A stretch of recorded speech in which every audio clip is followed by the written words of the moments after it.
Bill, we've been talking about this idea of the shift change for a while, and we know the 5 major trends that we're seeing. One of the big ones is this whole idea of generations. And you're our chief communications officer, blogger, social media, Twitter extraordinaire, and you've been covering the profession at a whole bunch of different levels. You've had exposure to some of the top thinkers in this space really for the last decade. So tell me about how this whole generational idea, what's your basis of all your information? What's your research base? And then let's get into the conversation about what some of the things that you're seeing around this and what our CPAs and finance accounting professionals should know about this stuff. Yeah, no, you're absolutely right. We have been talking about this for a long, long time. I remember some of the first conferences that you sent me to way back in the day. The keynotes were about generational differences. So, that discussion has been there for a long, long time, and with good reason. I mean, we've got 4 generations working side by side in the workforce, and there have been a lot of frictions there for the past several years, and everyone wants to kind of get their arms around that notion of what's different and how can we work well together. So it's a conversation definitely worth having. It seems to me that we've been talking about the wrong stuff for a while. Back when we first started having these conversations, I think a lot of people were focused in on traits of generations. Right. Gen X is the slacker generation, right. And millennials are kind of the entitled generation. We've been having those types of discussions, yeah. And the more we talk about that stuff, I think the more we're realizing that that's kind of the wrong discussion to be having. So how so? Well, here's the deal. Every generation that has come along has disturbed the generations that came before them, right? The millennials are no different. I mean, think about it. The boomers came of age when? In the 1960s, right? They pretty much pissed off the entire world, right? I mean, that was a really transformational generation. Gen X comes along, and suddenly everyone's talking about these slackers who don't want to sit down and do any work. So the fact that we're having this discussion about millennials, it's not new. They certainly bring their own type of thinking to the discussion, but the fact that we're having these discussions is not groundbreaking by any sense of the word. Right. So it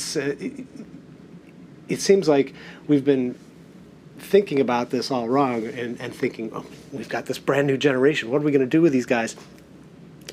Every generation brings something new to the table. It's just figuring out how it fits into that discussion. So how has your so I'm kind of sensing that there's something different in how you're thinking about this right now. So what is that? Well, what's that mean? To me, the more I read about this, the more I'm thinking that this is not a generational issue. This isn't about differences in generations. It's more of an organizational issue. It's more of what's going on within our organizations and how can we make these organizations work better with the folks who are. It's a people. It's a people discussion, and how do we get our organizations working in sync with the folks who are actually making those organizations tick. So it's I think we've got a lot of really kind of old, moldy, outdated business models that have been around for hundreds of years, and they need to be updated. Yeah. This is a different era. This is we're no longer doing business the same way that we've done business for the last 50, 80, 100 years. This is a new kind of social era where people are at the center of everything we do, and we can't operate the same way that we have been for the last 100 years or so. So it's funny because you led the writing of a white paper by our first Leadership Academy group. Remember that? That's been probably four years ago, I guess.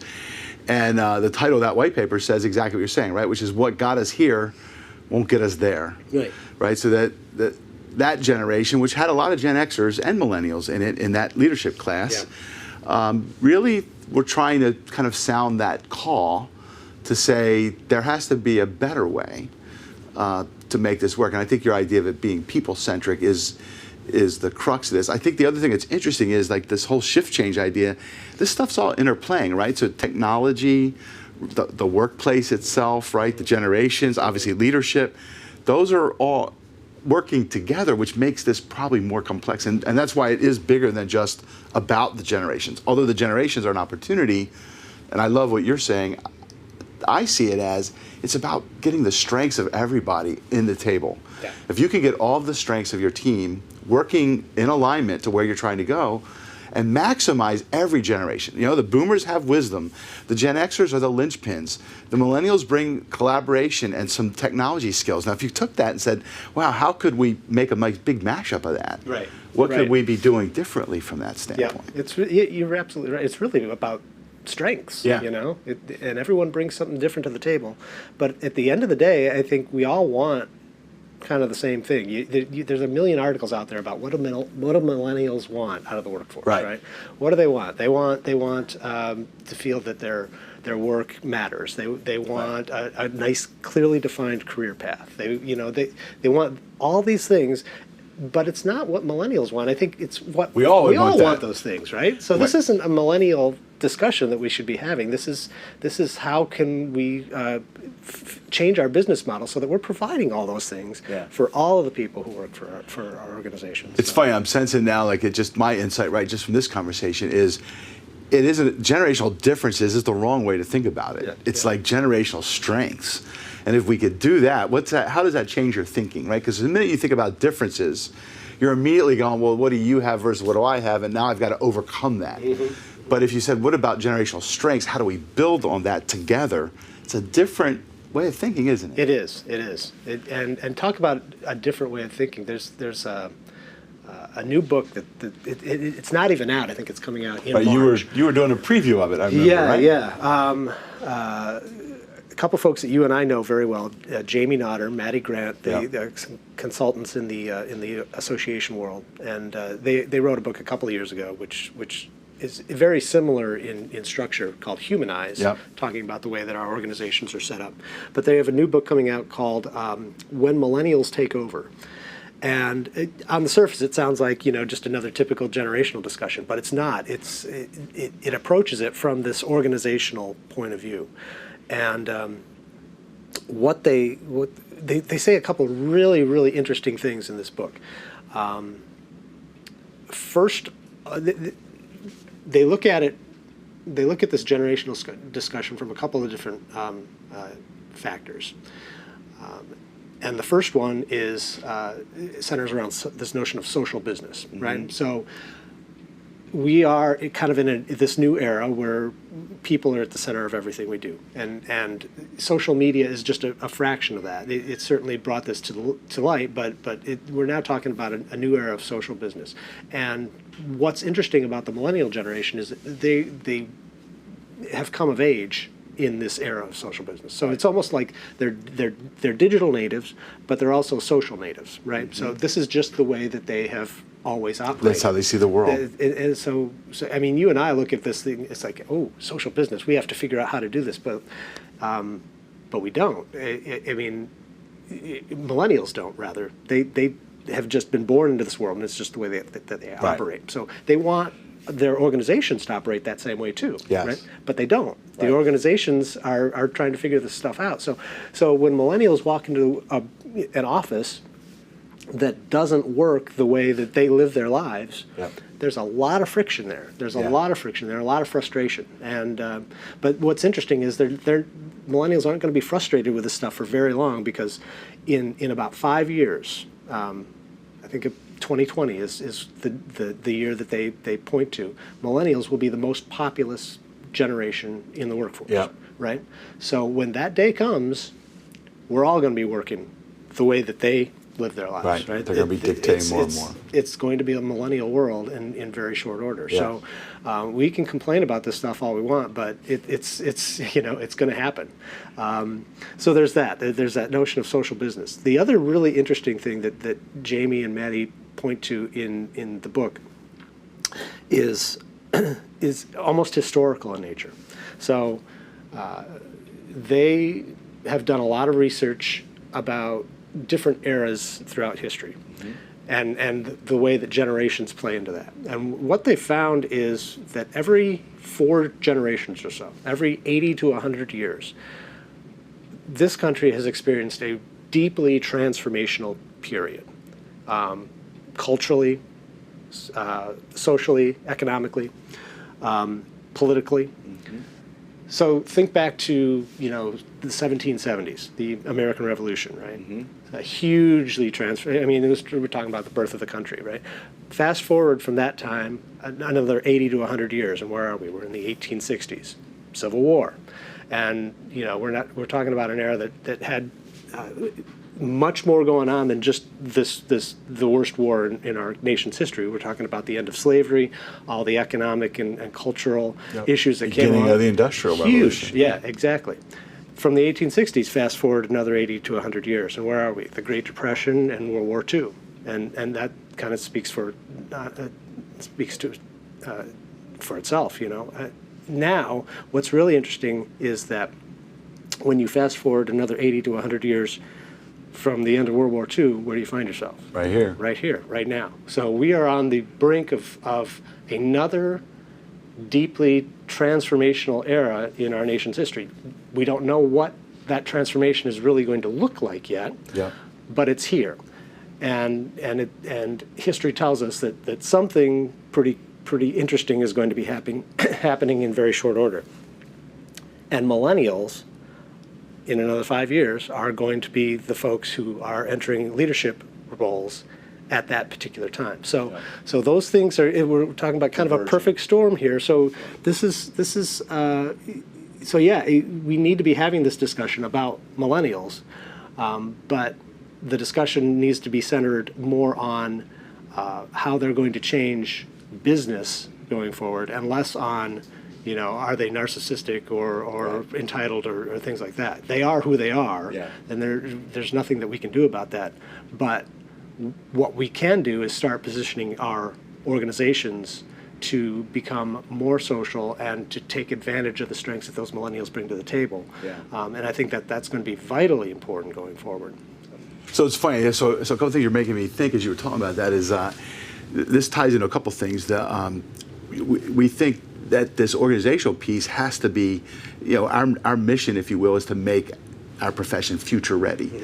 And that means we think you have to be, you're exactly right. Instead of thinking about generations, you have to be thinking about your future of your organization. And there's 2 ways to think about that, right? We call it outside in or inside out. So if you just wait for these forces to come upon you, you're just going to be constantly playing catch up, right? It's just going to swamp you, and that's what we're all in, that reactive mode. And yet what we're seeing is if you can go from the inside out, in other words, look at these trends, look at what you have in your team, and start to think about how we can navigate this future together, then you're positioning yourself in a much, much bigger way. I love the fact that Jamie and Maddie, and you're right, I love their first book. They're good friends of ours in the association world, and I think I can't wait to see this book when it comes out. But the idea of this 80-year wave, right? It's called like a big wave theory. It ties to a futurist who actually worked on the first CPA vision project, a guy named David Pierce Snyder out of Bethesda, Maryland.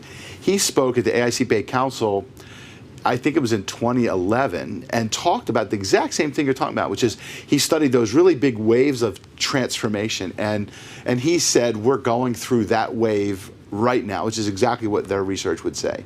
So which is kind of interesting. And that wave has a lot to do with the technology changes that are driving the cultural changes, right? Massive transformation. So this whole internet, technology, exponential growth wave, which is where this generation's grown up in, is driving a lot of these factors. So you're right, in the shift change, you can't just take one thing and say, I'm going to work on the generational piece.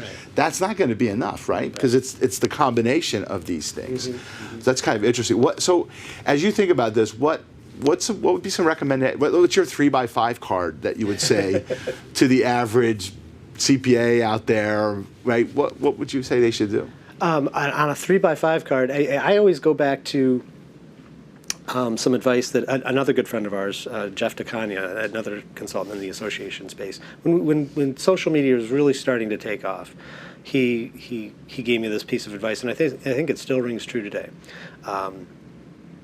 No matter what we're doing, ask yourself one simple question: how do we make it more social, right?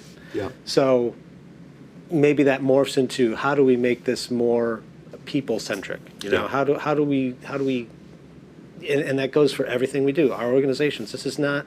We're no longer talking about hierarchies as the way to do business. This is a collaborative piece, right? How do we bring the best thinking of everybody to the table, and it goes way beyond touchy-feely. This is not easy stuff. We're talking about transforming your organization from top to bottom, and it's not an easy thing to do. But I think what we're going to be seeing in very short order is that type of thing happening almost naturally as millennials start to move into those leadership positions and bring that type of thinking with them. Yeah. This is how, like we were talking about that earlier, this is just how they've lived their lives. They're going to bring that type of thinking almost naturally into those leadership positions, and I think we're going to be seeing this type of thing happen whether or not organizations sit down and take a structured look at it and say, okay, we need to transform. I think it's probably going to happen almost naturally as time goes on. If you let it. I think that's the thing. I mean, we've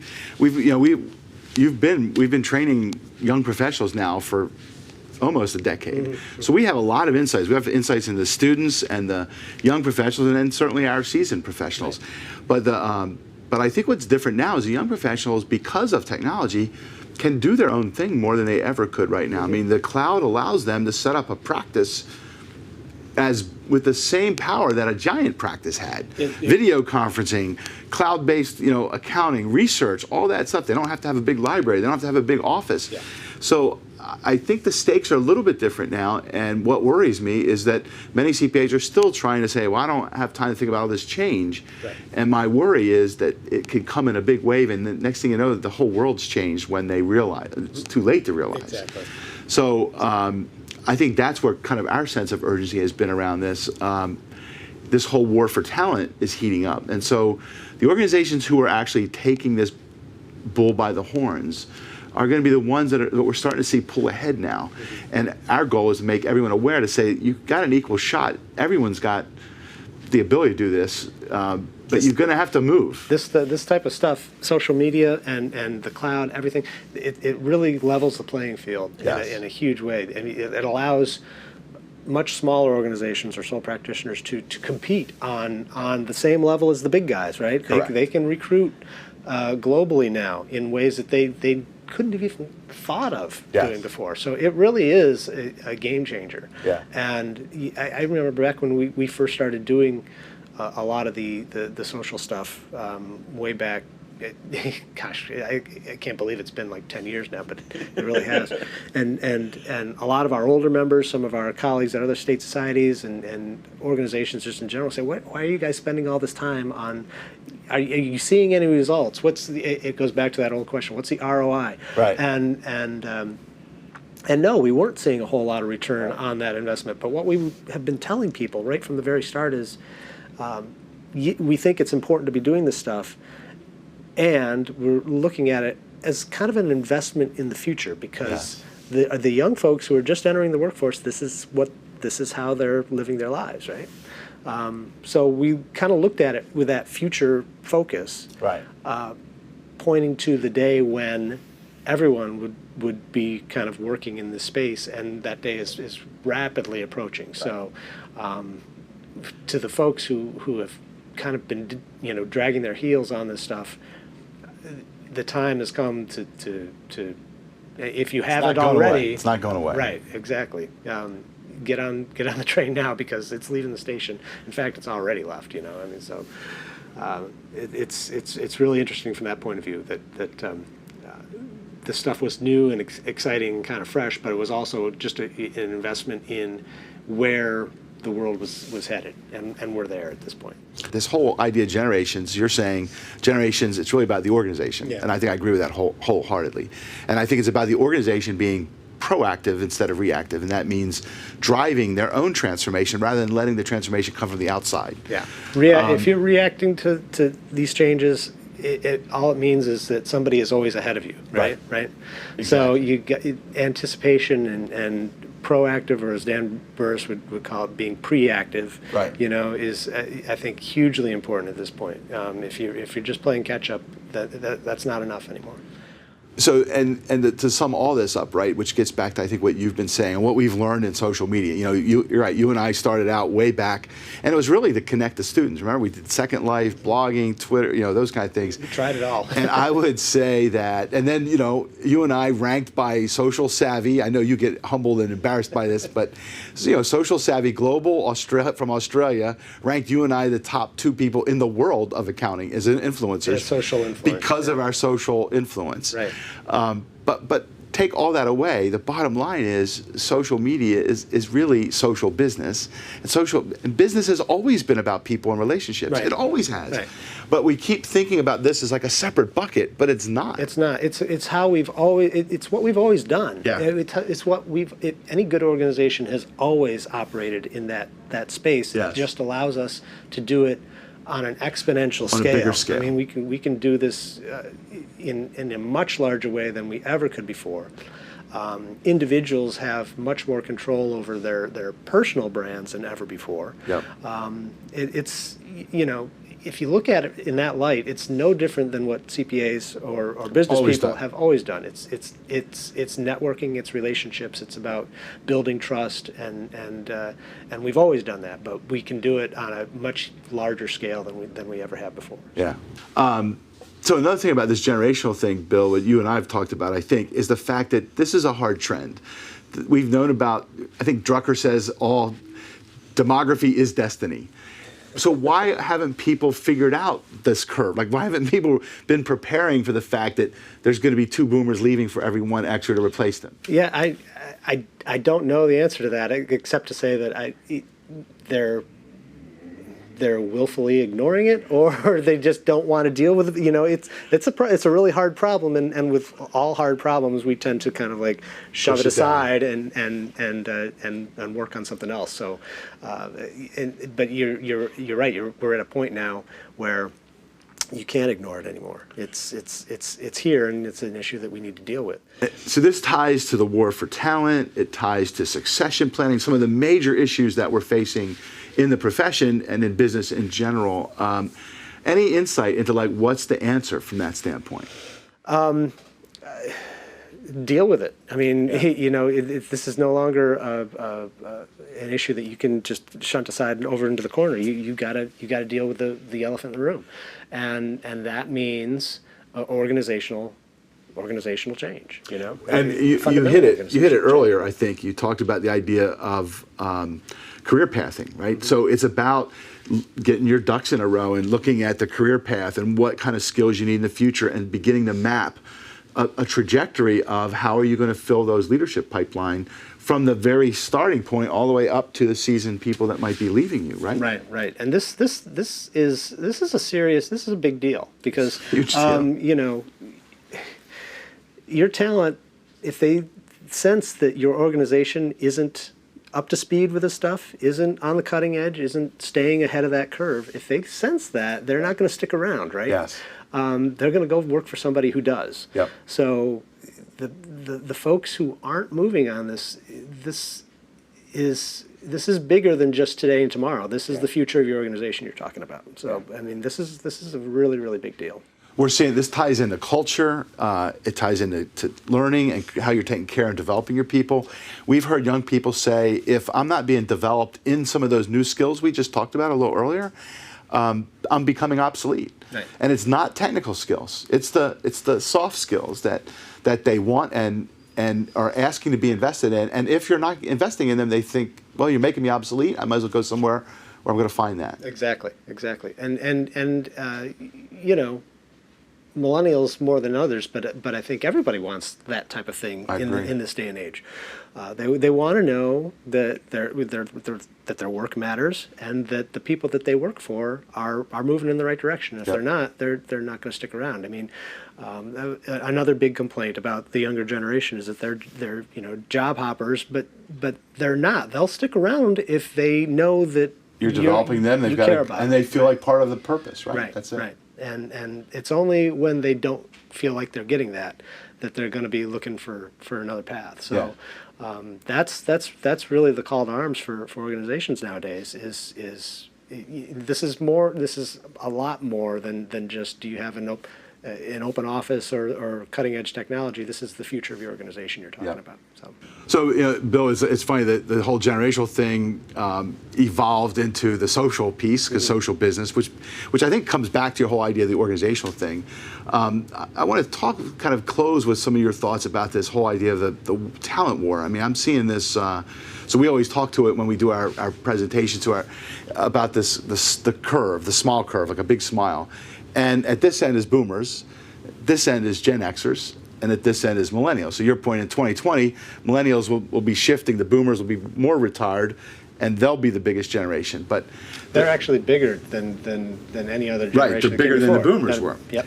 But the statistics are that there's only one Gen Xer for every 2 boomers. Mm-hmm. So it means as the boomers retire, there's only one for every 2 to take over that leadership management role, which I think is why it's been so urgent to kind of invest in the millennials so you can fast track leadership to fill that void. In this idea of the war for talent, what's your thinking about how all that's playing out with this whole notion of generations and stuff? Yeah, you're absolutely right.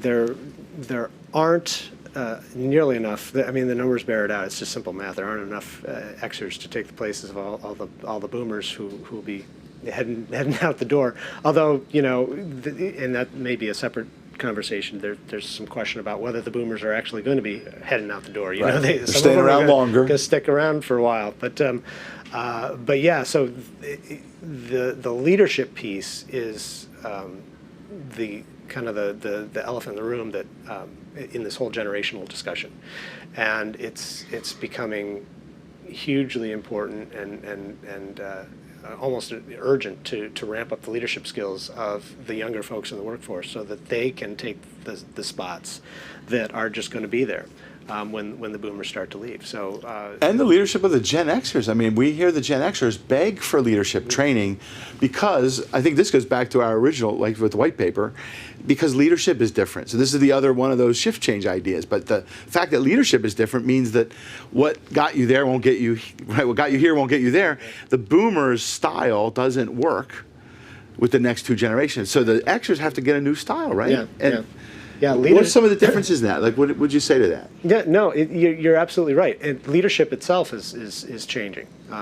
So we're not just talking about giving them the technical skills that they're going to need to manage people. We're talking about a whole new set of skills that tomorrow's leaders are going to need. Right. And again, they're all kind of centered on this notion of people first, right? It's collaboration. Inspiration. Hierarchies aren't the way it's done anymore. So it's a much flatter kind of look at leadership where you are collaborating. You're much more of a social collaborator, managing relationships than you are somebody at the top of the ladder barking orders at people. So it's interesting that right at the time when we need more people filling those leadership positions, we're also talking about a completely new model of leadership. Right. So those skills are kind of, it's like a snowball effect almost. We need more leaders and we need them to be doing different things. it's really an interesting and exciting time to be in. So it means that the organizations have to think about equipping this younger and younger folks with new leadership skills to be able to survive this. I heard it said well by Jim Collins, who I'm a big fan of, good to great, built to last. He said we're moving from organizations well managed to networks well led. Mm-hmm, mm-hmm. And I think that captures the essence of what you've said from the start, right? Which is the generations is really about not one generation just figuring out these millennials and satisfying them, but it is about this whole idea of building a network of all your generations, all those strengths, and then moving that to the organization you want to be in the future, right? That's the. It seems to be the kind of cool part of all this. And it's so interesting how all these different issues are kind of dovetailing into one big thing, because now we're getting into this notion of learning and the importance of continual lifelong learning, and again, CPAs might be thinking of learning from the technical point of view, keeping those technical skills up, but learning itself is morphing, and this another book that I've read recently, it was called A More Beautiful Question by a gentleman by the name of Warren Berger. He tossed out just this wonderful phrase. He calls it, he says we're in an era of serial mastery. I love that that term of phrase, serial mastery, where this goes back to a Fast Company article that I think you cite a lot of often in your presentations, where the most important skill that we have going forward is the ability to learn new skills. Generation flux.